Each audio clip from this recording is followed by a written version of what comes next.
Nicolas Lancevé, bonjour. Bonjour. Bienvenue au Forum des auteurs de Saint-Just-Saint-Rambert, forum régional. Comment êtes-vous arrivé sur ce salon déjà? C'est la première question. Alors, je suis arrivé sur le salon par mon éditeur, l'édition Abatos, qui m'a téléphoné suite à l'annulation d'un auteur qui était prévu. Donc vous avez fait le remplaçant. Exactement. Voilà, j'ai Et fait la souvent, remplaçante. le remplaçant devient le titulaire indiscutable. Si vous le dites. Si vous le dites, ouais. Ouais, peut-être. Quel est l'objectif d'un salon comme ça quand on fait un premier ouvrage? Voilà, c'est mon tout premier salon, donc je découvre, c'est de rencontrer déjà d'autres auteurs, et puis de se lancer dans le bain, vu que c'est mon tout premier livre, de découvrir quelque chose que je ne connaissais pas encore. Ouais. Alors justement, Nicolas Lancevé, quoi qu'on dise, c'est le titre du livre. Oui. On se connaît un petit peu. Ouais. J'ai envie de vous poser la question, mais qu'est-ce qui vous a pris d'écrire un livre? Ça faisait longtemps que j'avais envie d'écrire. Ça faisait, voilà, j'ai 43 ans, depuis l'âge de 20 ans, j'ai envie d'écrire. J'ai eu plusieurs idées qui ne se sont jamais concrétisées. Et puis, il est arrivé plus ou moins une histoire, enfin, que j'ai romancé un peu dans le livre. Et du coup, un matin, je me suis levé, ça a été un déclic. Je me suis mis devant mon ordinateur et j'ai écrit. Le titre me parle, parce que quoi qu'on dise, j'ai l'impression que c'est un peu une réponse à beaucoup de gens, des moments qui se foutent un peu de nous, non? Se foutre de nous, non. Après, quoi qu'on dise, c'est voilà, moi je raconte une histoire. Mais après, de toute façon, les gens, ça n'empêchera pas les gens de parler. Donc après... C'est peut-être un peu le but aussi de les faire parler, non? Non, pas forcément. Non, pas forcément. Le but, c'est pas de faire parler d'autres gens. Après, c'est quoi qu'on dise. Dans le fait de dire les faire parler, c'est de faire parler de votre livre, justement, pour qu'il ait un succès. Alors, un succès, ouais, ça va, ouais. Oui, c'est de faire parler, voilà. C'est, quoi qu'on dise. Il y a plusieurs références au titre, hein, donc... du coup, c'est chacun son avis, chacun sa version, chacun son point de vue, voilà, tout à fait. Ouais. Entre le moment où vous avez décidé d'écrire cette histoire et le moment où vous avez tenu le livre dans votre main, il s'est passé combien de temps? Un mois. Ah, ça a été de l'express, là. Vous avez écrit non-stop. Je l'ai écrit en une semaine. Ah ouais, donc vous aviez déjà tout ça dans la tête? Ouais, il y avait beaucoup de choses à sortir, donc un matin, je me suis levé un lundi matin. Une thérapie, finalement, alors? Ouais, on peut le voir d'un point de vue thérapeutique, ouais. Donc je me suis levé un lundi matin, c'était la semaine de Noël, j'avais pas mes enfants cette semaine-là. Et je me suis levé un lundi à 8h. Et niveau professionnel, c'était assez calme. Donc j'ai dit, qu'est-ce que tu fais? J'ai ouvert mon PC, je l'ai allumé. Et je me suis consacré quasi 15 heures par jour. Ça veut dire que vous écrivez directement sur le PC? Ouais, directement, ouais. Beaucoup de corrections, beaucoup de ratures, beaucoup de Ouais, beaucoup. J'ai repris changements. Ouais, des chapitres qui ont été changés entre temps. Voilà, puis le texte est parti. Et quand au moment où vous vous dites, j'ai terminé, comment ça se passe? Vous le faites relire à des amis pour qu'ils vous donnent leur avis? À l'éditeur, je l'ai envoyé directement. Carrément. Ouais, je l'ai envoyé à l'éditeur, à Jean-Pierre. Et l'éditeur, c'était un ami, alors, parce que vous l'avez envoyé directement, vous aviez déjà une porte d'entrée, si j'ose dire. Oui, alors voilà, ouais, parce que moi je suis passionné de lecture et je suis passionné de lecture avant tout. Donc j'avais rencontré l'éditeur Jean-Pierre, dans le cadre, il avait édité une très très bonne autobiographie d'André Laurent l'année dernière. Je m'en souviens, voilà, j'y étais. Voilà, on y était, ouais. Donc on s'est rencontrés à ce moment-là, je lui avais dit, écoute, moi j'ai pour projet peut-être un jour plus tard d'écrire. Il m'a dit, le jour où tu écris un truc, tu me fais signe. Et voilà, donc... Et ensuite, comment ça se passe une fois que le livre existe, matériellement? Qui s'occupe de la promotion? Qui s'occupe de le faire connaître? Qui s'occupe de le vendre? Alors moi je me suis déplacé un peu, Jean-Pierre aussi, enfin le site, il est sur le site édition Abatos, mais après tout ce qui est communication, c'est moi qui m'en occupe, donc après je l'ai emmené dans quelques librairies, et puis pas mal les réseaux sociaux aussi. Quels sont aujourd'hui les premiers retours? Sincère et authentique. Voilà, ça c'est les deux mots qui reviennent souvent, sincère et authentique. Alors voilà, c'est un premier ouvrage, hein, donc il faut pardonner certaines choses. Mais sincère et authentique, c'est les deux mots qui reviennent le plus. Ça vous donne envie d'en écrire un second? Ah oui, bien sûr. Il est déjà Mais lui, je vais plus prendre le temps, par contre. Vous allez mettre 15 jours? Non, je me suis donné jusqu'à la fin d'année, début d'année prochaine. Ouais. Je vais essayer d'en sortir, je me suis fait, d'en sortir un par un. Si on veut être concret, donc ce livre, on le trouve n'importe où sur Internet et on le commande? Ouais, vous pouvez le trouver donc déjà sur le site édition Abatos, sur Amazon. Vous pouvez le trouver aussi également dans diverses librairies, sur Saint-Étienne et sa périphérie. Ouais. Est-ce qu'il y a des dates de prévues, des dédicaces, des séances de lecture peut-être, des rendez-vous qu'on où on peut aller vous voir et discuter justement de ce livre? Alors pour l'instant, rien de concret encore. Pour l'instant, on est seulement dans les discussions, mais dès que ça viendra, je le ferai partager, ouais, je le dirai. Ouais. Si aujourd'hui, avec un peu de recul, vous aviez le temps, est-ce qu'il y a des choses que vous réécriveriez de ce livre, ou alors vous le gardez tel quel? Ah, ça c'est une bonne question. Et en général, on ajoute, je vous remercie de l'avoir Ouais, posé. je vous remercie de l'avoir posé. Je vous remercie de l'avoir posé. Récemment, je lisais le journal de. J'adore tout ce qu'il y a chez les écrivains quand ils écrivent un journal. Et je lisais le journal de Yann Moix qui s'appelle Hors de moi. Et oui, il y a un moment, il parle de tous ses livres en disant, ben en fait, finalement, mes livres, je changerai ça, je changerai ça, je changerai ça. Et je pense qu'en fait, que pour chaque artiste, je pense que après réflexion, après recul, il y aura beaucoup de choses qui changeraient. Oui, alors oui, bien sûr. Maintenant, je changerai pas mal de trucs. Je changerai à la fin. J'ai l'impression Je changerai à la fin. qu'on Ouais. on aurait toujours envie de réécrire ce livre, non? Toujours. Ouais. Toujours. Je changerai à la fin, là, par exemple. Alors, à l'heure actuelle, ouais, j'aurais changé à la fin. Ouais. Pour conclure, on est à Saint-Just-Saint-Rambert, il y a de nombreux auteurs, des gens très sympathiques. Est-ce que vous avez eu un coup de cœur? Vous avez découvert des gens que vous ne connaissiez pas, des ouvrages que vous avez envie de découvrir? Bah, alors, dans les auteurs que je ne connaissais pas, bah, j'ai mon voisin de table, Dan Phillips, qui écrit de très très bons polars, que je vous conseille. Aussi Nicole Vernet-Caron, aussi. José Casatejada, qui est un auteur formidable. Et puis, bah, mon coup de cœur, c'est Audrey Eden, que je vous conseille de lire. Et, voilà. Alors, on va la faire venir à votre Voilà, place qui dans quelques instants, qui est, j'imagine. ouais. Très bien, Nicolas Lancevé, un mot pour conclure? Bah, Audrey merci Eden. à vous. Bonjour. Bienvenue au Forum des auteurs régionaux à Saint-Just-Saint-Rambert. Vous avez écrit de nombreux livres. Première question toute simple, déjà, qu'est-ce qui vous a donné envie à vous d'écrire? Alors, l'écriture et la lecture d'ailleurs, parce que les deux sont intimement liés, c'est une passion qui vient de l'enfance et plus spécifiquement d'une enseignante, donc voilà, en classe de CE2, qui m'a transmis l'amour en fait des mots. Elle prenait du temps en fait pour nous présenter des livres, nous lire des extraits d'histoire et elle arrivait en fait à nous transporter. Et à partir de là, l'amour de la langue française a fait son chemin. Et voilà. Ça vous a parlé à votre imaginaire, à votre envie de vous évader? C'était quoi un peu ces mots?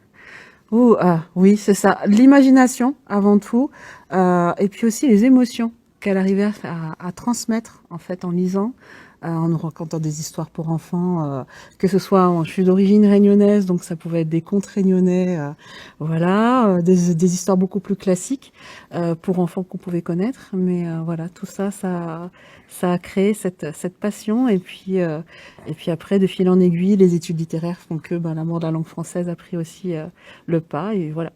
Alors, pour accéder à votre paradis, j'ai juste une petite question. Est-ce que Audrey Eden, c'est un nom d'emprunt ou c'est votre vrai nom? Non, nom de plume, ouais. C'est votre nom de plume. Oui, tout à fait. Et l'Éden, c'était le but à atteindre?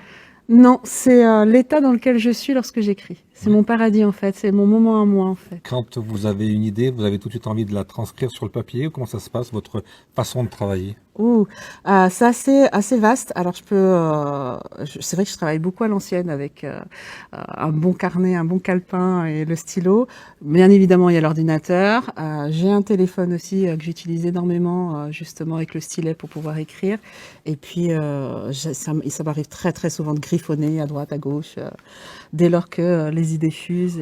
On peut vous classer dans un registre particulier? Vous êtes dans le domaine de l'évasion, dans le domaine du polar, dans le domaine de la romance, elle est même avec votre sourire dans la fleur bleue? Non, alors fleur bleue, non, pas du tout. Par contre, là où c'est, on va dire, un peu original, c'est que je ne rentre pas dans les cases, je n'aime pas les cases. Donc je suis le fil de mon inspiration. Donc mon premier livre est un roman de société, donc sur un thème qui tenait énormément à cœur, donc sur le thème de la violence conjugale. Ensuite, il y a eu le second ici, on est plus dans la romance, mais ce n'est pas fleur bleue pour autant. Moi, je suis très très fleur bleue. Ah, c'est vrai. Alors, on a une histoire d'amour. Je suis même fleur verte. Bien trouvé. Mais oui, donc ici on est dans de la romance, donc histoire d'amour, donc là le côté fleur bleue vous l'aurez, mais on est aussi sur le thème de la résilience et du cheminement. Quand vous écrivez, vous passez beaucoup de temps à faire des recherches, ou alors tout est à l'instinct, tout est au souvenir, au vécu? Tout dépend en fait du type de livre. Par exemple, là, le dernier né, c'est un thriller, Mon héroïne, et celui-ci on est dans une écriture beaucoup plus instinctive. Alors que par exemple ici, il y a toute une partie en fait qui se passe dans un autre pays, et donc il y a eu énormément de recherches par rapport à ça. Pour que ça soit le plus réaliste possible. que les lecteurs puissent vraiment se sentir en fait sur place et qu'ils puissent découvrir en même temps que les personnages les lieux. Vous voulez me dire que c'est un peu un guide touristique? En quelque sorte, ça fait partie d'un tout, c'est assez complexe. Comment vous vous êtes retrouvé à ce forum aujourd'hui? Alors c'est grâce aux fantastiques bénévoles. Donc je fais régulièrement des salons du livre, voilà.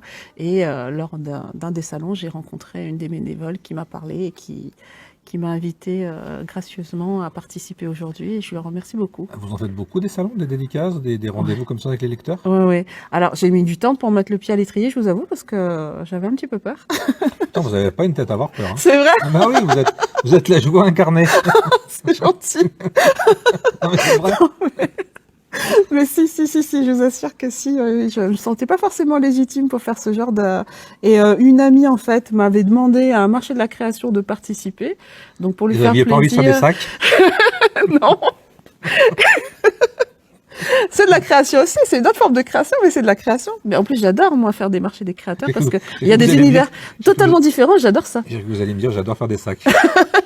Ah, si je pouvais, je pourrais, mais non. Non, Bon, non, allez, je on va je redevenir laisse sérieux. les personnes qui ont de l'or dans les mains le faire. Quels sont les retours quand vous êtes sur les salons, justement? Qu'est-ce qu'on vous dit? Qu'est-ce qu'on vous raconte? Est-ce qu'il y a des questions? Est-ce qu'il y a des choses qui vous font peut-être partir sur des envies d'écriture?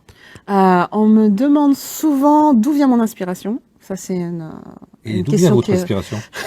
Ça peut être énormément de choses, en fait. C'est très, c'est varié. Ça peut être un son, ça peut être une musique, ça peut être un objet, un monument, une envie. C'est vraiment très subtil. Parce que je comprends votre démarche, mais des fois, moi, c'est pareil. J'ai une inspiration, mais au bout de 2 lignes, j'ai déjà tout raconté. Donc, Oui. je suis fasciné par, même quand c'est un petit livre, je suis fasciné par cette façon de développer tout un sujet sur, finalement, pas grand-chose à la base. Alors moi, je me plais toujours à dire, c'est vrai que c'est assez bizarre, j'ai une histoire, une idée. Généralement, je commence pas une histoire sans avoir une idée de la fin. Si je ne sais pas comment ça va se terminer pour moi, j'ai beaucoup de mal. Et ensuite, j'ai tendance à dire que les personnages prennent vie et font leur vie tout seuls. J'aime bien cette idée que, au fil de la plume, les personnages créent leurs relations, ont leur cheminement, ont leur trajet, et moi je perds le fil, je suis juste là, voilà, Est-ce qu'il la main qui écrit, mais qui c'est eux guide? qui vivent, voilà, tout à fait, Est-ce qu'il c'est vous eux qui arrive, vivent. après relecture, de corriger, d'effacer des choses, de supprimer des personnages ou d'en créer de nouveaux? Alors personnage non, créé non plus. Généralement ça reste quand même très ancré. Par contre oui, au niveau des corrections, des formulations, des étapes. Parfois je me dis bon tiens, ce passage-là, je l'ai peut-être mis un peu trop tôt. Je vais mettre peut-être plus. Voilà. Au niveau de l'organisation, oui, on fait bien évidemment des Et modifications. qui relit vos manuscrits avant de les publier? Alors j'ai 2 bêta lectrices. Donc ce sont aussi des amis. Le problème avec moi, c'est que j'ai besoin vraiment de connaître et d'avoir confiance en la personne pour pouvoir travailler avec elle. Et voilà, j'ai choisi des personnes en qui j'ai totalement confiance et aussi des personnes qui sont assez neutres. C'est-à-dire que même si ce sont des amis, s'il y a quelque chose qui ne va pas, elles vont le dire. Mais Et il faut être c'est franc, bon. hein, Voilà, ça n'a c'est pas- ça, ça n'a totalement. aucun intérêt. Tant que c'est constructif, bien évidemment, et ce sont des personnes qui le sont, et donc voilà, elles ont tendance à relire, elles m'ont dit, ouais, bon, il faut refaire ça, on comprend pas trop. Et donc, justement, grâce à cette construction, on avance, et puis après, le projet prend forme, et puis les bébés naissent. Est-ce qu'avec le recul, avec le temps, il y a des livres que vous auriez aujourd'hui écrits différemment? J'ai pas tendance à dire que j'aurais écrit différemment.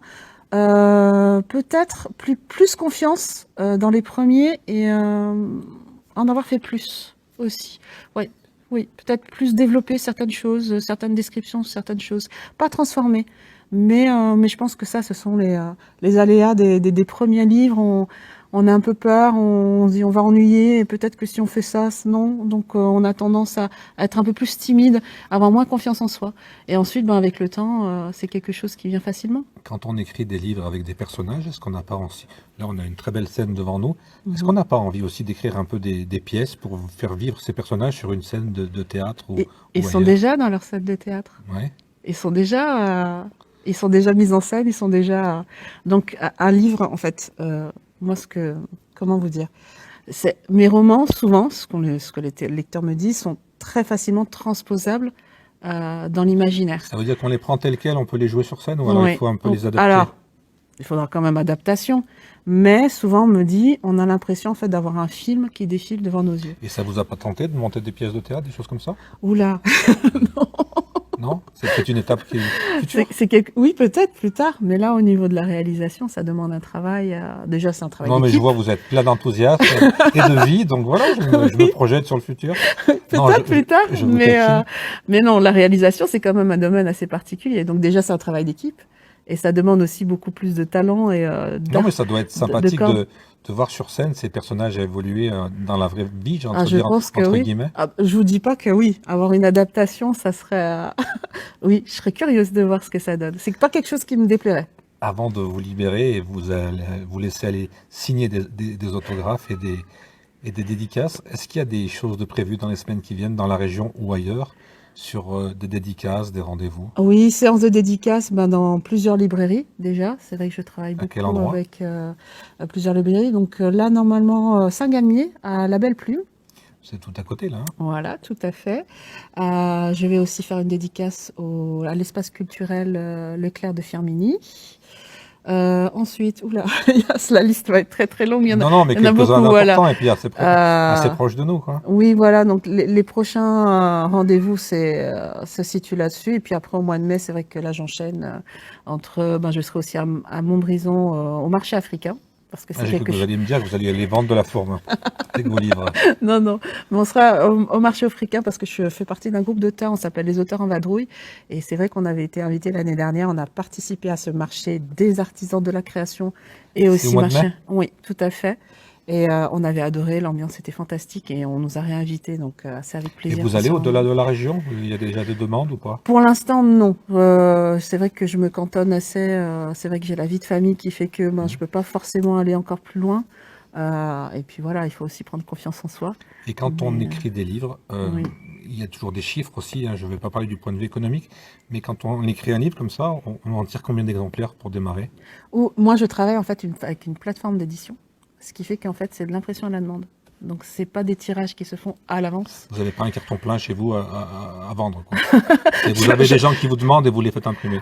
C'est la plateforme qui envoie directement aux librairies. En fait, ils sont Et commandables quand vous partout allez en sur un France. salon, ils vous quand même Et j'ai stockent. quand même, oui, j'ai quand même mon stock, je peux commander. Après, oui, on commande par des stocks de 100, et puis après, ça s'écoule, et puis après, on recommande. Et de manière classique, je pense, comme tous les auteurs peuvent fonctionner avec leur éditeur. Eh bien, Audrey Eden, merci beaucoup. Et Merci puis, à on vous. vous souhaite d'écrire plein de belles choses à l'avenir. Merci, c'est très gentil. Merci.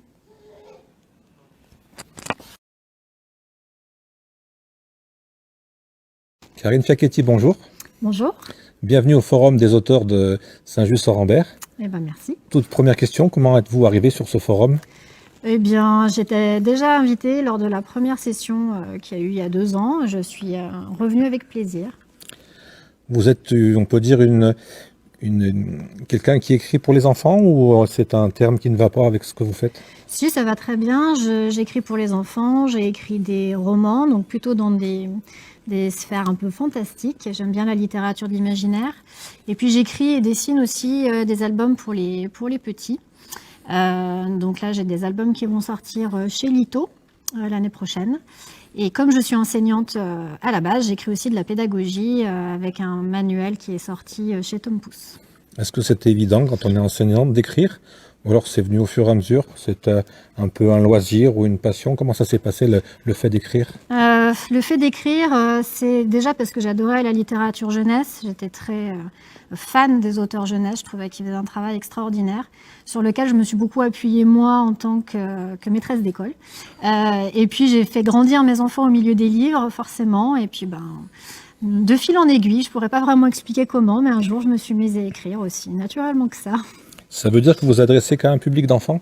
Oui, un public d'enfants, des tout petits pour les albums jusqu'à les adolescents, collégiens pour les romans. Ça veut dire qu'il y a une certaine limite d'âge pour vous lire?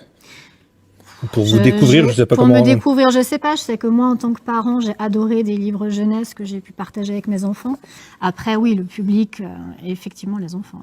Si on prend ce livre enseigné en rasette, celui-là n'est pas destiné à un public enfant? Non, celui-là, c'est pour les enseignants spécialisés ou les enseignants qui sont en classe ordinaire, puisqu'on est face à la difficulté scolaire dans notre quotidien. Donc, il y a tous mes outils pour identifier les difficultés et puis proposer des pistes d'aménagement pédagogique. Et ça peut aussi être un livre pour les parents qui ont des enfants qui ont des difficultés d'apprentissage. Est-ce que c'est difficile aujourd'hui d'enseigner? Je pense que ça n'a jamais été simple d'enseigner. Maintenant, une classe est faite de plein d'individus différents et il faut essayer de répondre à leurs besoins pour les faire progresser. On a un peu la sensation que la jeunesse est un peu pris par tout ce qui est un peu objet numérique. Est-ce que on dit aussi que leur attention est de moins en moins longue. Est-ce que c'est compliqué ou alors est-ce qu'il y a des stratagèmes pour récupérer leur attention? Dans Enseigner en rasade, il y a tout un tas de pistes pour favoriser l'attention, justement. Des petites choses à savoir dans les gestes professionnels, des choses à intégrer. Maintenant, c'est vrai que les écrans sont très présents. J'ai pas forcément trop envie de les diaboliser parce que je pense que ça peut aussi être une ressource. Maintenant, il faut faire grandir nos enfants avec des limites et un esprit critique par rapport à tout ça. Est-ce qu'il y a des projets qui sont en cours? Est-ce que vous êtes en train d'écrire d'autres choses? Est-ce que vous n'avez pas envie de vous adresser peut-être à un autre public aussi? Aux adultes, non, j'ai toujours pas envie. Je préfère parler aux enfants. Ils sont trop compliqués, les adultes? Je sais pas, en tout cas, ça m'intéresse d'écrire pour les enfants parce que peut-être que je suis restée une grande enfant en étant une maîtresse. Il y a peut-être une part d'enfant qui est toujours en moi. Il y a un message, vraiment un message que vous voulez leur faire passer ou alors? Oui, parce que dans la littérature jeunesse, dans la littérature jeunesse, on peut traiter de tout et dans un de mes romans fantastiques, je parle d'écologie, de coopération, de libre arbitre. Voilà, j'aborde beaucoup de thèmes. J'ai un texte d'album qui parle aussi du deuil. Voilà, j'essaye d'aborder tout un tas de thèmes qui m'intéressent. Il y a des sujets qui sont interdits ou vous vous interdisez ou pas? C'est pas que je me les interdis, mais il y a des sujets qui me font pas envie. Je n'irais pas parler de la pandémie. Je pense que ça fait envie à personne. On l'a assez subi, donc j'ai pas envie d'écrire là-dessus. Il y a peut-être des sujets qui sont aussi plus difficiles à écrire? Je pense que tout dépend de ce qu'on veut en faire. Pour les enfants, on peut parler de tout, mais c'est à eux aussi de s'approprier le texte et d'y mettre le sens qu'ils peuvent prendre à ce moment-là, en fonction de leur âge. En 2024, pour conclure, quelle est la place que vous donnez aux livres dans la culture? J'espère qu'elle ne se perd pas. Il faudrait qu'elle soit centrale. Maintenant, comme on disait tout à l'heure avec les écrans, il y a d'autres manières de lire et je pense qu'il faut être moderne. Il faut pas perdre ça. Et pour conclure, quel est l'impact pour vous, un salon comme celui d'aujourd'hui? L'impact, c'est de pouvoir aussi se faire connaître, d'échanger avec d'autres auteurs, d'être dans cette proximité avec les lecteurs. Il y a encore un instant, je viens de vendre Petit Nuage à une dame qui me dit « j'en ai pas l'utilité, mais je le trouve tellement beau que je vais le prendre ». Des paroles comme ça, ça vous regonfle pour un moment. Et pour tout ce qui est illustration, justement, vous faites appel à quelqu'un d'autre ou c'est vous qui faites ça? C'est moi qui ai fait les illustrations pour les albums. Pour le roman, c'était ma mère, qui est aussi peintre. Les prochaines étapes, c'est quoi? On peut vous retrouver où? J'ai des albums à venir, je vous disais, chez Lito. J'ai des projets en études pour des J'aime lire chez Bayard. Donc, chez Tom Pouce, j'ai aussi un autre projet en cours. Enfin, voilà, pas mal de choses. Et des salons, des dédicaces, quelque chose, non? De prévu? Dans la région stéphanoise, pas tout de suite. Après, il y a des librairies, notamment Andrézieux-Boutéon, avec laquelle j'ai déjà pu faire des dédicaces. Donc, ça se fera sûrement sur le printemps. Karine Tcheketi, merci beaucoup. Merci et puis à vous. Bon salon. Merci. Isabelle Bariol-Aliran, bonjour. Bonjour. Bienvenue au forum des auteurs régionaux de Saint-Just-Saint-Rambert. Comment vous êtes arrivé sur ce salon? Alors, ce salon, en fait, je l'ai connu par de la publicité. J'ai postulé, j'ai été très heureuse d'être prise, d'être retenue. Oui, parce que ça fait partie d'un de mes premiers salons. Je suis auteur depuis 2 ans et c'est vrai que l'aventure est difficile. Justement, qu'est-ce qui vous a donné envie d'écrire D'après ce que je vois, c'est un peu des livres destinés à la jeunesse? Oui, Zaza l'autruche, elle est née comment? Alors, Zaza l'autruche, elle ne devait pas naître parce qu'au départ, j'ai fait ces livres pour mes enfants en me disant quand ils auront des enfants, ils pourront dire mamie a écrit de belles histoires. Et l'été, j'ai écrit 3-4 histoires et j'ai commencé à les lire à mes enfants. Et ils m'ont dit non mais maman, tu peux pas garder ça pour toi, c'est trop bien, il faut à tout prix que tu diffuses. Et au départ, j'ai dit non, c'est pas mon métier. C'est quoi votre métier? Je suis maîtresse d'école. Ça se ressemble un peu quand même. Ça se ressemble. Et c'est vrai que j'ai toujours aimé. Je suis une grosse dévoreuse de livres, puisque je dois lire environ 45 à 50 livres par an. À chaque fois que vous allez me dire par mois, et je me disais, je vais jamais y arriver à faire pareil. Dans tous les domaines, aussi bien scientifiques, politiques, romans, bien-être, etc. Et l'aventure est partie comme ça. Et du coup, comment on franchit le pas? Comment j'imagine qu'il faut démarcher quelqu'un pour se faire éditer, pour les imprimer, pour peut-être trouver des fonds, sinon? Alors, ça a été très difficile parce que je suis auto-éditrice et j'ai voulu faire les choses bien. Donc déjà, j'ai déposé ma marque, Zaza l'Autruche, avec un petit logo qu'on ne retrouve pas là, mais qui est sur des carnets. Je me suis fait aidée par un cabinet d'avocats. J'ai déposé à l'INPI. Ah oui, là vraiment, c'est sérieux, là. Hein. Oui, sérieux. Après, vu l'ampleur, je me suis fait aider aussi d'un comptable pour gérer tous les frais. Donc pour les bénéfices? Pour l'instant, pour les pertes. Parce que je paye mon illustratrice. J'achète aussi les droits d'auteur pour pouvoir exploiter l'image comme je veux. L'imprimeur qui est à Firminy, Sud Offset. Et mon illustratrice, c'est Karine Anglade, que j'ai eu la chance de connaître sur Genilac, donc à côté de chez moi.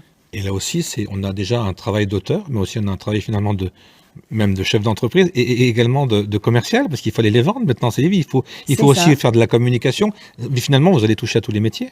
C'est ça. Alors, c'est très enrichissant parce que moi, je suis quelqu'un qui est un petit peu hors norme dans le domaine de l'enseignement, c'est-à-dire que tous les 5-6 ans, j'ai envie soit de changer d'école, soit de changer de niveau, parce que j'ai toujours envie de me renouveler, de voir autre chose dans tous les domaines. Et là, c'était la belle aventure pour découvrir ce monde qui n'est pas simple, mais qui est très enrichissant. Donc, j'imagine que vous êtes parti un peu là aussi dans une aventure, parce que à la base, vous en avez fait éditer un certain nombre. Vous ne savez pas dans quel chemin, j'allais dire, vous allez là? Non, je ne sais pas du tout. En plus, je suis volontaire puisque pour chacun, j'ai fait éditer 1000 exemplaires. 1000 exemplaires? Oui. Ah oui, là, vous êtes parti gonflé à bloc. Hein. Ah oui. Et puis, je veux créer tout un monde de Zaza l'Autruche. C'est-à-dire que là, je suis en train de réfléchir sur des goodies.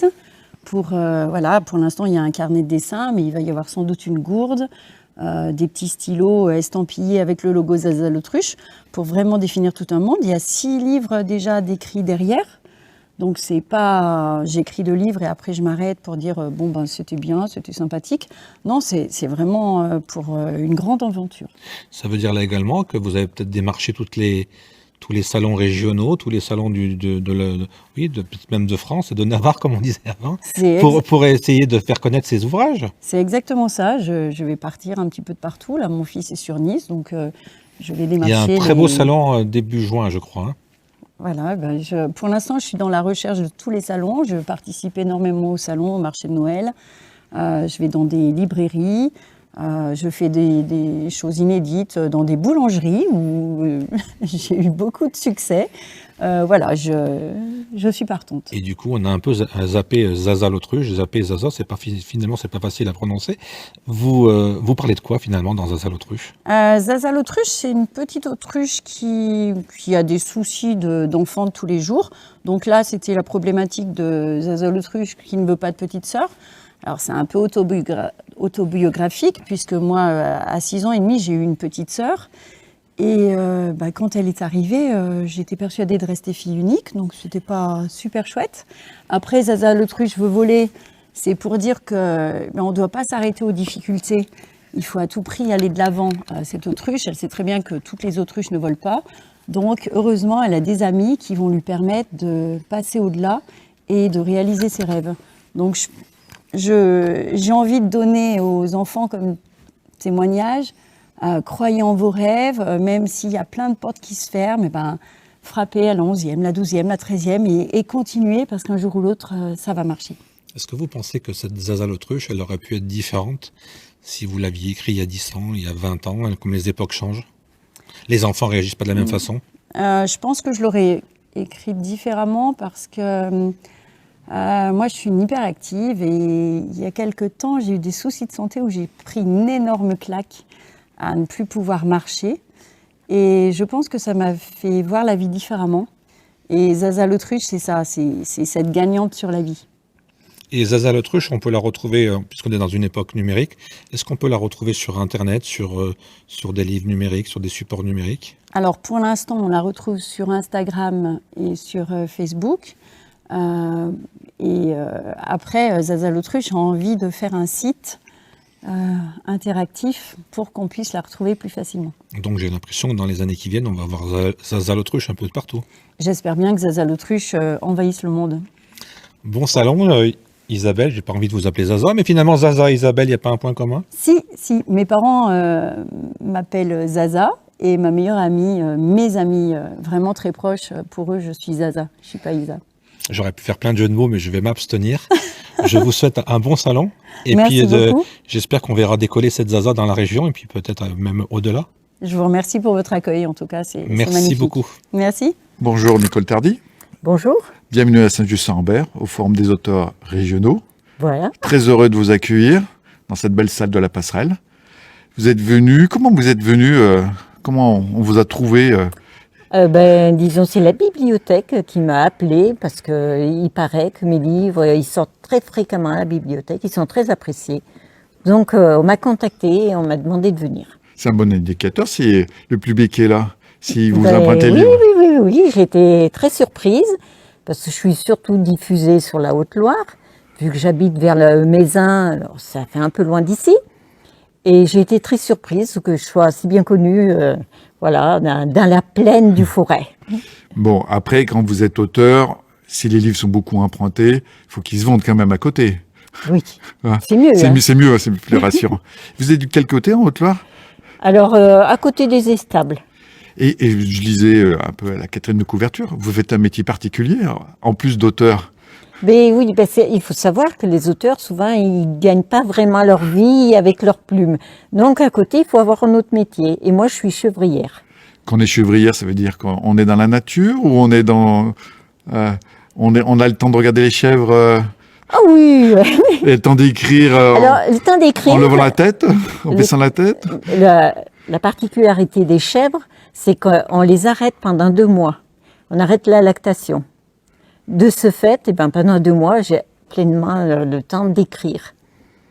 Et alors, de quoi parle votre livre? C'est Fresnay, Alors, voilà, ça se passe celui-là, le dernier, sur Fresnay-la-Cuche. En fait, c'est le 3e tome d'une trilogie, donc, vu qu'il y a 3 tomes. Et on prend à chaque fois un des enfants de Fresnay-la-Cuche. Ça se passe sous Louis XI, à cette époque-là, donc c'était la fin de la guerre de Cent Ans. Il y avait des conflits avec Charles le Téméraire, le Bourguignon, et aussi avec la duchesse de Savoie. C'est dur à dire. Voilà. Donc, dans celui-là, dans ce 3e tome, on a affaire avec le conflit de Savoie. Donc, mon héroïne est une Savoyarde. Elle a épousé un chevalier qui est de Savoie et elle est veuve.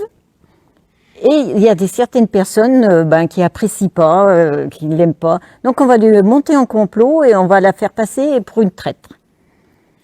Et elle va être sauvée, parce qu'on l'attaque un chemin, elle va être sauvée par un des enfants du seigneur de Fresnay, René de Fresnay. Voilà. Alors donc on roman a historique Voilà. sur le terroir. sur le terroir. Donc on a 2 aspects. On a vraiment une intrigue, donc avec ce complot qu'ils vont essayer de trouver qui est le méchant de l'histoire, et en même temps une histoire d'amour. Et comment vous écrivez? Vous écrivez sur l'ordinateur, sur un oui. cahier? Oh non, directement l'ordinateur. Je m'y suis mis. Quand j'étais jeune, c'était la plume, mais maintenant non. Et quand vous parlez d'histoire, est-ce que vous faites des recherches d'histoire sur l'histoire Tout du à fait. Velay Ah oui, comment ça oui. s'est passé? Alors en principe, je pars toujours d'un site, souvent un château qui me plaît, et je fais des recherches historiques, et en faisant mes recherches, je trouve souvent des petites pépites, des choses qui sont intéressantes, et je m'en sers après. Et vous les intégrez dans votre Voilà, histoire. parce que mes intrigues sont fictives. Tome 3, tome 1, tome 2, ça a bien marché? Oh, oui, puis je commence à être connue sur la Haute-Loire, entre autres, donc voilà, il y en a qui attendent. Qui attendent? Voilà. Vous avez une clientèle impatiente? Oui, il y en a Qui qui vous m'envoient réclament. qui m'envoient des messages, et c'est quand le suivant. Est-ce que vous avez prévu d'autres fêtes du livre prévues? Arsac-en-Velay peut-être? Voilà, Arsac, je serai à Arsac, oui. Arsac, Issingeau, Ils s'en jouent. la grande tournée des Grands-Ducs, comme on dit, Voilà, un petit peu. des auteurs de Haute-Loire. Voilà. Quel a été le déclencheur au début de votre envie d'écrire? Qu'est-ce qui vous a envie de passer justement à l'écriture? Ah, mais j'étais toute jeune, moi, j'ai commencé à écrire. Vous êtes toujours jeune. Oui, presque. J'étais adolescente quand je me suis mis à l'écriture. Et après, comme j'aimais bien l'histoire, donc je me suis plus cadrée sur le roman historique. Et on va pas dire que vous viviez de votre plume, Non. mais ça y contribue un petit peu pour faire des à côté, voir d'autres personnes. Ouais, disons que à ce niveau-là, il faut vraiment aimer écrire. Voilà, parce que c'est vrai quand on est édité par une maison d'édition, on gagne pas beaucoup quand c'est vendu. La voilà. clé du chemin, c'est un éditeur, c'est Oui, c'est une maison d'édition qui se trouve sur la Haute-Loire, sur à la Haute-Loire. Craponne. Ah, sur Craponne. Et bon, vous savez, moi j'ai fait beaucoup de fêtes du livre. Depuis 25 ans, j'ai tourné. J'ai vu beaucoup d'auteurs comme vous qui ont commencé dans des petites maisons d'édition. Ils ont grimpé. Ils ont eu du succès. J'espère que ça va bien se passer pour vous, Oui. hein, à force de se faire connaître. Bon, le problème, c'est qu'il faut toujours faire un tome d'avance pour faire les Oui, séries. oui, ça c'est sûr. Mais ça fait depuis quand vous écrivez? Alors, Depuis que vous faites les fêtes du livre, plutôt, je voudrais dire. Alors, je suis éditée depuis 2012. 2012. Voilà. Bon, bah, Et là, c'est le 12e. 12e. Ah bah ouais, 2012, 12. Ah ouais, non, mais je suis pétiche. Juste une autre question technique. Moi, j'ai remarqué que vous avez de très belles couvertures. Comment ça se passe pour choisir et pour faire les couvertures? Vous passez par une professionnelle, un professionnel, une agence? Comment Mais ça se passe? c'est ma maison d'édition et disons à tous les deux, on cherche une bonne idée. Voilà. Mais c'est vrai, il me fait un principe de très belle couverture. Et la couverture, comme on sait, quand on est auteur, ça fait vendre. Oui, oui, oui. Ça accroche l'œil. Voilà, ça attire. La couverture est importante autant que le titre. Merci à vous, Nicole Terdy. Merci d'avoir... C'est moi qui vous remercie. Françoise Bourdon, bonjour. Bonjour. Bienvenue au salon régional des auteurs régionaux, mais vous n'êtes pas de la région. Je ne suis pas de la région, non. Moi, je suis un peu l'auteur exotique. Exotique, c'est joli comme phrase. Je viens des Ardennes à la naissance et je suis installée dans ma région d'adoption qui est la Drôme provençale Oh, c'est pas très loin. depuis plus de 20 ans. Non, ça reste dans un rayon de 200 km. Et comment vous vous retrouvez marraine de ce festival de Saint-Just-Saint-Rambert? Comment ça se passe? Écoutez, On est venu vous chercher? Oui, il faut demander à Françoise Fourastier et à son équipe. Elles sont venues me voir à la fête du livre de Saint-Étienne, à laquelle j'ai participé en 23 et en 22, avec grand plaisir. Et elles m'ont invité à venir à leur forum, ce que j'ai accepté avec grand plaisir. Alors, comme vous n'êtes pas de la région, je vais vous poser une grande question. Qui est Françoise Bourdon? Vaste programme. Eh bien, écoutez, je suis une auteure, passionnée de lecture, d'écriture, d'histoire, attachée aussi à la mémoire. Donc j'aime faire passer, c'est pour ça que je suis très heureuse d'être ici, parce qu'il y a tout un passé historique, régional, patrimonial à Saint-Just-Saint-Rambert. Et j'aime qu'on se souvienne des métiers d'autrefois, de la vie d'autrefois, sans pour autant dire que c'était mieux avant, loin de là. Je dis souvent, moi, que c'était différent. Tout à fait, je suis d'accord avec vous. Et j'aime justement qu'on n'oublie pas le passé. Et Juste Saint-Rambert, j'aime beaucoup le charme des bords de Loire, l'histoire des Rambertes. J'allais vous dire, il y a toute une histoire à Saint-Just Saint-Rambert avec ces fameuses Rambertes. Et puis, il y avait aussi de la passementerie, Tout à fait. Ben, c'est plutôt du côté de Saint-Just. Rambert. C'était Saint-Rambert aussi, la passementerie? Parce que vous voyez, je voyais... La passementerie, on peut dire que c'est un peu la région quand même. Oui, bien sûr. Entre Lyon, entre Saint-Étienne, il s'est passé beaucoup de choses. J'en parle dans mon roman qui se déroule à Saint-Étienne et dans le Pilat. Justement, les ateliers de passementerie, j'en ai beaucoup visité. Et cela reste dans le paysage urbain de Saint-Étienne. Quand on voit ces maisons très hautes avec les grandes fenêtres, on ne peut que penser aux ateliers et aux femmes qui s'usaient les yeux. Et pas que les yeux, j'ai envie de vous dire, parce que moi Il y avait le bruit aussi. J'ai eu la chance de travailler un peu dans ce milieu. Ce qui m'a toujours frappé, c'était ce bruit infernal. Oui, ce ça, bruit infernal. infernal. Et puis alors, le fait que ce soit souvent des ateliers familiaux, il n'y avait pas vraiment de différence entre la sphère familiale et la sphère professionnelle. Donc à la limite, pour honorer des commandes urgentes, on pouvait être appelé, surtout à partir du moment où il y a eu l'éclairage au gaz, à travailler jusqu'à minuit. Et j'ai connu des gens qui, encore récemment, pour nous rendre service à l'époque, venaient travailler le dimanche pour qu'on ait notre fil le lundi matin.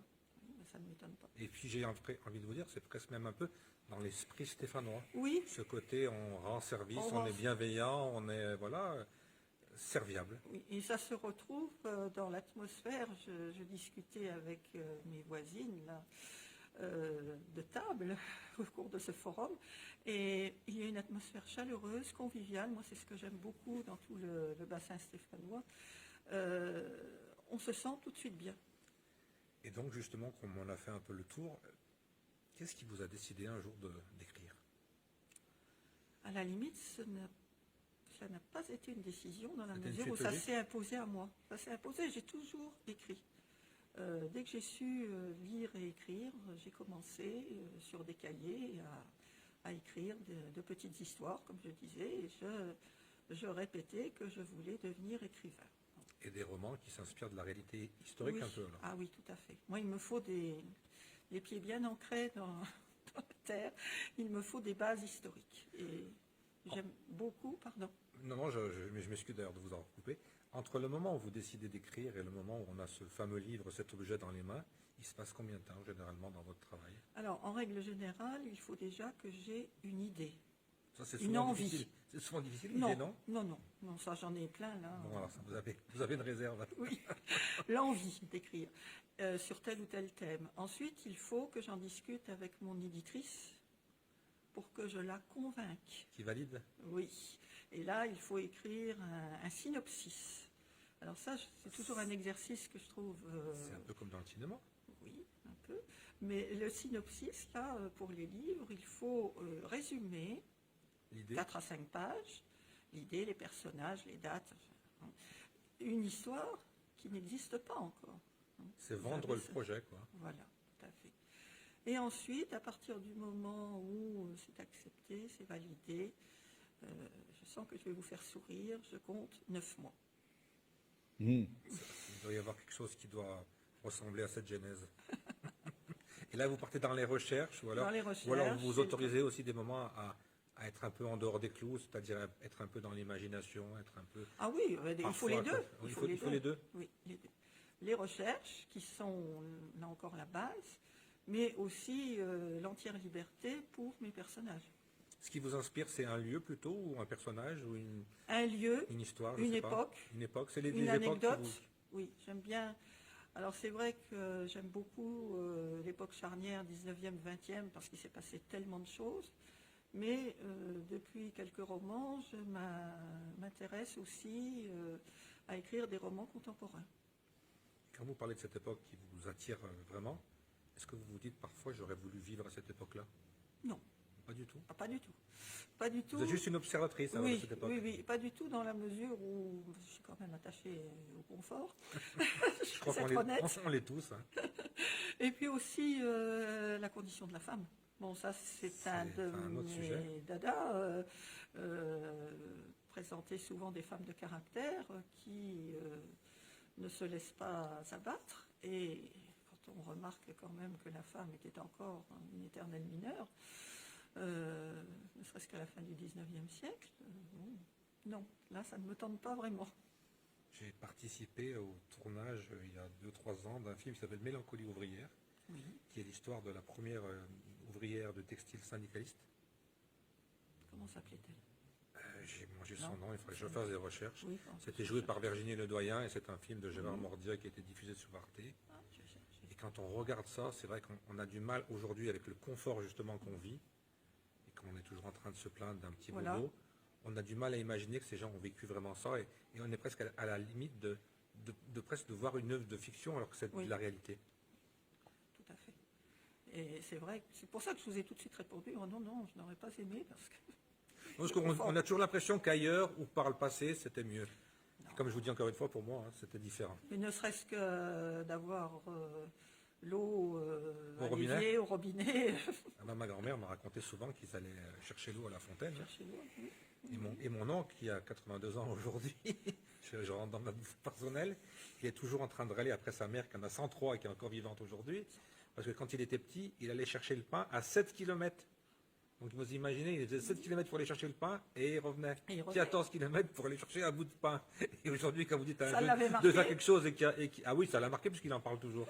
Et aujourd'hui, quand vous voyez que les enfants ne sont pas capables de rentrer de l'école, alors que 100 mètres, il faut une voiture, Tout à fait. on est devenu... Des assistés permanents. oui, c'est deux époques et deux clichés complètement différents, quoi. Oui, moi, ma grand-mère me raconte aussi, rien que pour aller à l'école, elle devait faire 3 km, je crois. Et, puis, Bon, c'était pas les 7 et kilomètres. souvent, il nous explique qu'il faisait ça avec des sabots. C'était compliqué à marcher, ces C'était sabots. hein. compliqué, pareil. Et puis que ça Il faisait faisait- mal aussi. Et fallait, puis, il faisait froid. Et oui, puis, ouais, fallait c'était- mettre c'était- de la paille ou des grosses chaussettes dedans. Donc, vous avez bien raison, on est mieux à cette époque-là. hein. Oui, oui. Quels sont vos futurs projets? Eh bien là, je suis en train d'écrire, de terminer mon prochain roman, qui va changer totalement d'atmosphère, pas vraiment d'époque. Il va s'intituler Camille Soleil Levant, et c'est une saga dans le milieu des impressionnistes, de 1867 à 1919. Donc, c'est un sujet, j'imagine, passionnant, là aussi. J'aime. Ouais, déjà, je vais vous dire, ça donne envie de le lire. Ah, merci. Ça veut dire que c'est un livre qui sera, pareil, en main dans combien de temps? Normalement, si tout va bien, début octobre.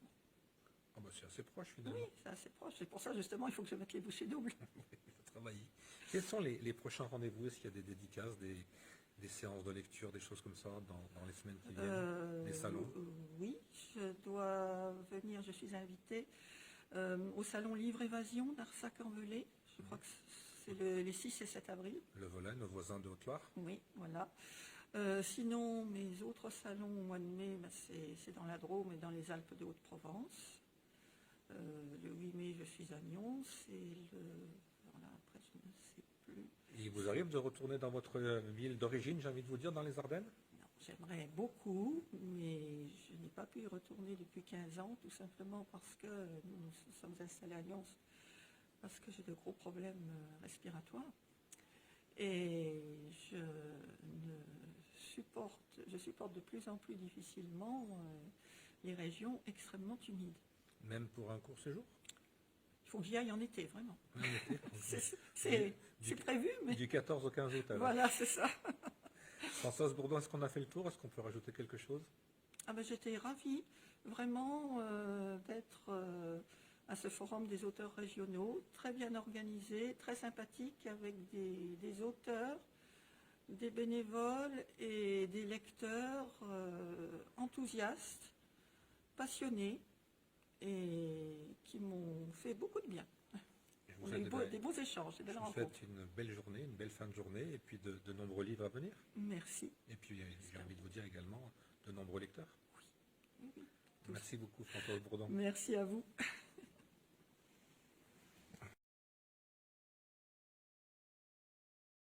Roland Boudarel, bonjour. Bonjour. Vous êtes ici aujourd'hui au Forum des auteurs régionaux de Saint-Just-sur-Rambert. Oui. La première question que j'ai envie de vous poser, c'est comment vous avez décidé un jour de vous mettre à l'écriture? L'écriture, c'est quelque chose que j'ai en moi depuis l'enfance. Et puis, mes premiers travaux d'écriture ont été des travaux universitaires, puisque j'ai fait mes études d'histoire à l'université de Saint-Étienne. Après, j'ai eu un parcours de professionnel qui n'avait rien à voir et je n'ai pas écrit. Et puis, il y a une quinzaine d'années, j'ai écrit un recueil de nouvelles. Puis j'ai écrit un livre à partir de mon mémoire de maîtrise. Et puis plus rien s'est passé. J'avais un parcours professionnel où j'avais peu de temps pour me consacrer à autre chose. Et la fin rapide de ce parcours, il y a 3 ans, associé au fait que je puisse faire une masterclass avec Éric Emmanuel Schmitt. Et là, eh bien, j'ai eu les clés qui me manquaient. Et là, j'ai écrit mon 4e livre et mon premier roman qui s'appelle Place Médard. Si on veut être un peu technique, c'est quoi ces clés? Alors les clés, j'avais ce qu'on appelle le syndrome de l'escargot, c'est-à-dire que j'écrivais, je corrigeais, j'écrivais. Donc chez moi, je dois avoir 12 livres qui n'ont pas dépassé le premier chapitre. Et donc je n'arrivais pas à aller plus loin. Et en écoutant Éric Emmanuel Schmitt, voilà, il a donné des conseils qui m'ont complètement ouvert des fenêtres dans mon esprit. Et je me suis mis à l'écriture de mon livre. Pendant 5 mois, j'ai fait des recherches. Pendant 2 mois et demi, je l'ai écrit. Ça a été assez vite. Et après, les 6 mois restants, j'ai fait les corrections. J'ai cherché le bon mot, comme un artisan. Parce qu'il n'y a pas... Il y a un auteur qui a dit il n'y a pas de synonyme, il y a le bon mot. Et en effet, c'est cette quête du bon mot pour arriver à aboutir à l'épreuve finale du manuscrit. Et comment vous travaillez? Comment vous trouvez l'inspiration? Je sais, c'est assez vague à dire, mais comment vous trouvez l'inspiration? Alors, l'inspiration, déjà, je fais beaucoup de recherches, donc historiques et autres, pour mon contexte de roman. Et après, quand j'écris, j'ai des flashs, j'ai beaucoup d'images. Et c'est pour ça que j'écris vite, parce que j'écris comme si je regardais un film. Donc l'inspiration, j'ai aucune panne d'inspiration dans la mesure où après mes recherches, je commence par faire un plan très détaillé. Ce que beaucoup d'écrivains disent qu'il faut absolument pas faire. Moi, j'ai fait ça. Alors j'ai des personnages qui existaient quand j'ai commencé mon roman, qui ont complètement disparu. En revanche, il y en a un certain nombre qui n'existaient pas et qui sont apparus. Donc je reste très libre dans mon écriture, mais au départ, je me sécurise un maximum. Et l'inspiration, elle est évidente. Et aujourd'hui, avec l'expérience, vous vous corrigez beaucoup moins? Non, parce que j'adore cette phase de recherche, j'adore cette phase d'écriture, et j'aime énormément la correction, parce que je suis entouré d'une vingtaine de dictionnaires, et je vais plonger dans ces dictionnaires et je vais chercher le bon mot. Je relis à haute voix mon manuscrit. La phrase dont j'étais très fier, finalement, elle est très moche à l'oral. Donc je réécris. Et à la fin, je relis tout mon manuscrit avec la notion de musicalité, de rythme. Et là, je vais chercher d'autres mots. Et j'y prends tellement de plaisir que pour moi, cette phase de correction, je cherche pas à la limiter parce que ça fait partie à part entière du roman. Votre actualité, c'est un livre qui s'appelle Place Médard. On peut souligner au passage qu'il y a eu le coup de chapeau de la fête du livre de Chazelles-sur-Lyon en 2023. Quel est le sujet de Place Médard? Parce que quand on voit la couverture, c'est un petit peu vague. Alors, quand on voit la couverture, il y a une horloge, il y a des aiguilles. Et en fait, tout simplement, pour expliquer la durée de cette histoire, c'est une histoire qui dure un siècle, de 1890 jusqu'en 2025. Et on va suivre une lignée de femmes qui commence sur la place Médard en 1890 avec Gwen, qui est une petite vendeuse de lait, qui vient vendre son lait sur la place Médard. Et il arrive un événement dans sa vie qui va passer de génération en génération sans que les descendantes de Gwen le connaissent. Et qui va finalement influencer toute leur vie. Et on est dans la psychogénéalogie, c'est-à-dire que c'est un secret qu'on se transmet sans le connaître. Et cette place Médard, elle est située dans quelle commune? Place Médard, elle est à Quimper, elle est au bout de la rue Quéréon, c'est-à-dire dans l'hypercentre de Quimper, à côté de la cathédrale. Et voilà, tout part de cette place, tout revient sur cette place. Et entre-temps, je vous aurais emmené en Toscane, je vous aurais emmené à Rome, je vous aurais emmené à Venise, je vous aurais emmené dans le... Très dans le côté italien, là. Ah oui, on a qui n'a aucun rapport finalement avec Quimper. Non, mais Eric Emmanuel Schmitt, lorsque j'ai fait un masterclass, a dit écrivez le livre que vous aimeriez lire. Et moi, j'adore l'Italie, j'adore la Toscane. Oui, il y en a un point commun. J'adore la Bretagne, la Drôme. C'est deux paysages assez différents quand même. C'est deux paysages qui n'ont strictement rien à voir. Avec une histoire différente, mais avec des gens qui sont authentiques. Et quand je vais en Toscane, je trouve qu'ils sont parfois décalés par rapport à nous et il n'y a vraiment rien de péjoratif. C'est-à-dire que le temps est allé moins vite que chez nous. Et en Bretagne, j'ai aussi cette impression-là. Donc, si je dis pas de bêtises, la Toscane, c'est le berceau de la Renaissance. Oui, bien sûr, bien sûr. Et donc mon histoire est liée au monde de l'art en Bretagne et mon histoire est liée au monde de l'art en Toscane, avec un lien entre la Bretagne et la Toscane via cet art-là. Vous êtes originaire de Saint-Étienne? Oui, je suis stéphanois. Non, j'habite dans la Drôme.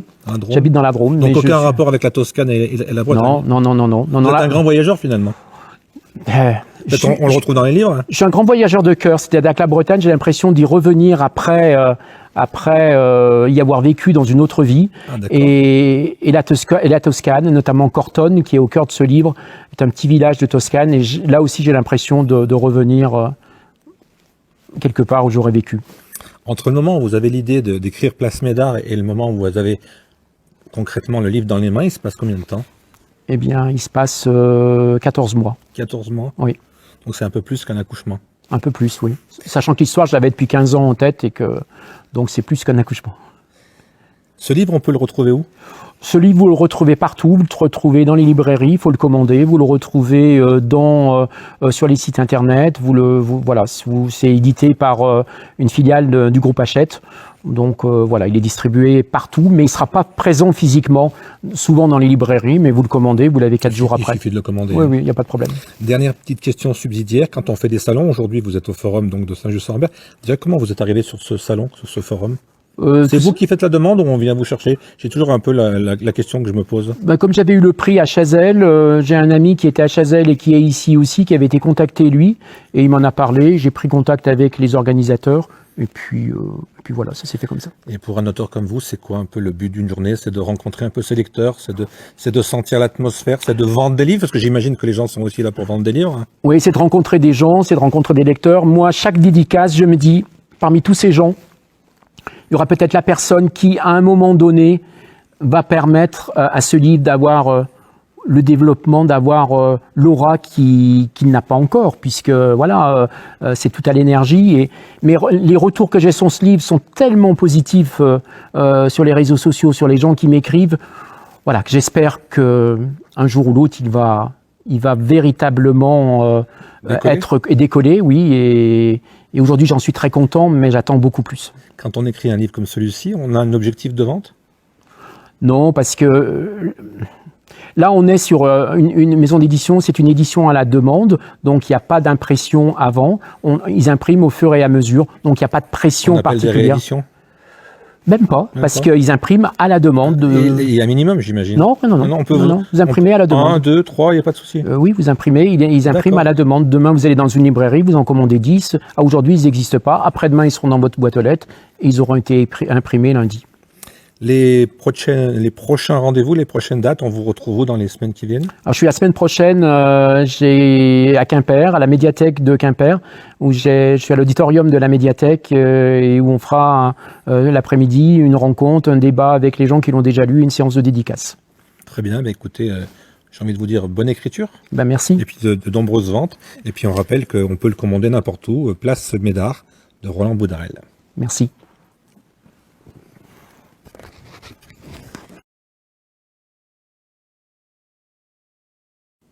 Bonjour. Bonjour. Nous sommes au Forum des auteurs régionaux Saint-Just-en-Rambert avec Jean Tholot, journaliste émérite. Et oui, émérite.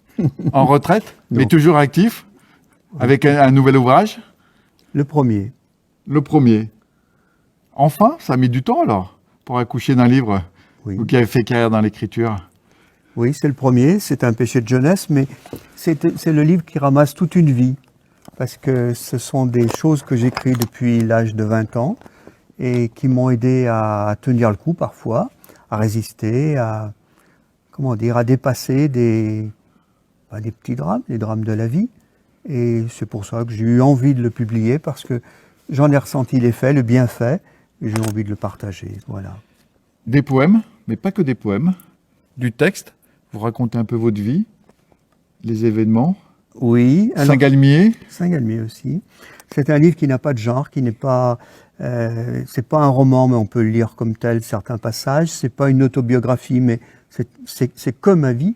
Enfin, du moins, c'est ceux que j'ai rencontrés dans ma vie qui m'ont marqué, qui m'ont aidé. Et puis, c'est pas de la poésie, mais c'est des chants. On les prend plus comme des chants que des poèmes. Ce sont des poèmes chantés, oui. Oui. En fait, j'habite une maison où, au XIVe siècle, c'était un relais de... C'est un manoir. Oui. Et c'est il reste rien, mais il reste une histoire. Et dans cette histoire, il y a le passage de la cour qui est raconté avec un troubadour. Et je me disais, mais j'étais enfant, j'avais 7 ans. Je me disais, mais qu'est-ce qu'il fait ce troubadour en pleine guerre de 100 ans, la peste, la famine, qu'est-ce qu'il peut chanter? Et je me disais, il chante la paix, l'amour, la paix. Et ça m'a beaucoup aidé, j'ai retenu la leçon. Dans la vie, quand on a des gros pépins, eh bien, écrire, c'est une thérapie. Et ce manoir, c'est vrai qu'il a une histoire particulière, ce manoir Taillère, si on peut préciser. c'est plus rien maintenant, mais à l'époque, c'est un manoir qui a été construit en pleine nature, sans défense, en pleine guerre de 100 ans, alors que... Le long d'un cours d'eau. Le long d'un cours d'eau, alors que les grandes compagnies faisaient des razzias épouvantables dans la population. Il y avait effectivement la peste, la famine, et puis un peu plus loin la guerre de 100 ans. Oui, c'est vrai que cette maison, c'est la maison de la paix. Enfin, c'est comme ça que je l'ai vécu, tu vois. Vous voyez pas. Mais ce manoir, comment il est arrivé dans votre famille? Comment ça s'est passé? Oh, c'est tout bête. Il a été en vente en 1817. C'était une maison ruinée, mais il y avait un domaine autour. Et dans l'acte de vente, il y a marqué « Achat du domaine de Théières, y compris la ruine du même nom ». Donc, c'était pas grand-chose. Mais la famille, la personne de la famille qui a acheté ça, ce manoir, cette résidence en ruine, était menuisier ébéniste. Et donc, il a pu, comme il était du métier, refaire un peu quelque chose. Donc, la maison est à nouveau habitable alors qu'elle a été abandonnée pendant 200 ans. C'est des choses qui m'ont marqué parce que on se dit, c'est pas par hasard, c'est qu'il y avait une volonté de paix dans cette maison. Voilà, c'est ce qui m'a intéressé. Et puis un homme de lettres qui est venu l'habiter, au final, qui fait revivre cette maison à travers cet ouvrage. J'ai essayé, j'ai eu envie, tu vois. Et ça vous manque pas le journalisme? Vous qui avez été longtemps rédacteur en chef à la Tribune de Progrès. Non, j'ai pas été rédacteur en chef, j'ai été responsable du service politique. Ce qui me manque, c'est la rencontre. Rencontrer l'autre, parler, discuter. Ah oui, rencontrer l'autre, échanger, tout ça. Et c'est pour ça qu'au salon, au forum, j'ai découvert à nouveau cette circulation de rencontrer de nouvelles têtes, plus jeunes, de retrouver des anciens. Oui, c'est important. Et peut-être prévu d'autres fêtes de livres? Vous avez prévu peut-être quelque chose? J'en ai pas d'autres, non. J'en ai pas d'autres. Je me suis pas inscrit. Puis de toute façon, c'est pratiquement tout plein, puisqu'avec c'est tout plein. Mais j'aimerais bien. Mais j'ai des idées pour vous, j'ai des idées. Ah, c'est parfait, je suis preneur. Est-ce qu'il y a des rencontres dans votre vie professionnelle qui vous ont marqué et qui ont changé votre vue des choses? Oui, bien sûr. Des hommes politiques? Pas beaucoup, non. Pas beaucoup. J'ai beaucoup de respect pour les hommes politiques. Mais c'est vrai que avec les hommes politiques, on est dans un rapport un peu distancié. Mais oui, il y a des gens qui m'ont émerveillé. On peut avoir des noms? Alors... Émerveillé, c'est fort, donc il y a sûrement des personnages en face. Ouais. Alors, sans faire le rapport aux religieux, Sœur Emmanuelle. Bah oui, ça Elle m'a marqué parce qu'elle est venue à Saint-Étienne. Et je me souviens, quand elle est venue, le club de la presse l'accueillait. Et puis elle était en retard. Elle a ouvert la porte s'est ouverte de l'ascenseur. Sœur Emmanuelle est sortie. Elle nous a regardé, elle nous a dit « Mais vous avez vu les têtes que vous avez? Moi, je préfère repartir vite fait chez moi.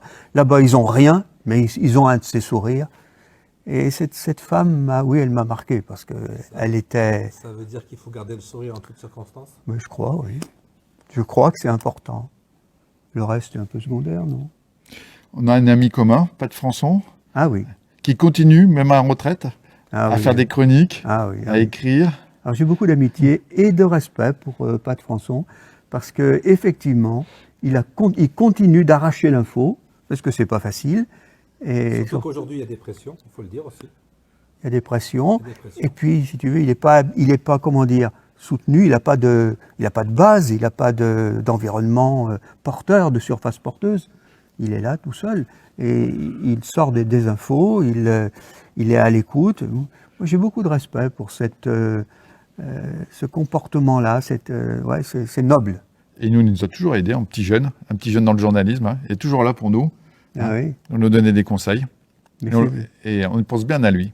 C'est pour ça que j'ai donné cette question qui est un peu extrapolée. On pense à lui, oui. Merci Jean, merci M. Tolo. Merci. Et bon courage pour ces dédicaces, merci, pour cet ouvrage. Merci à vous. Merci à vous.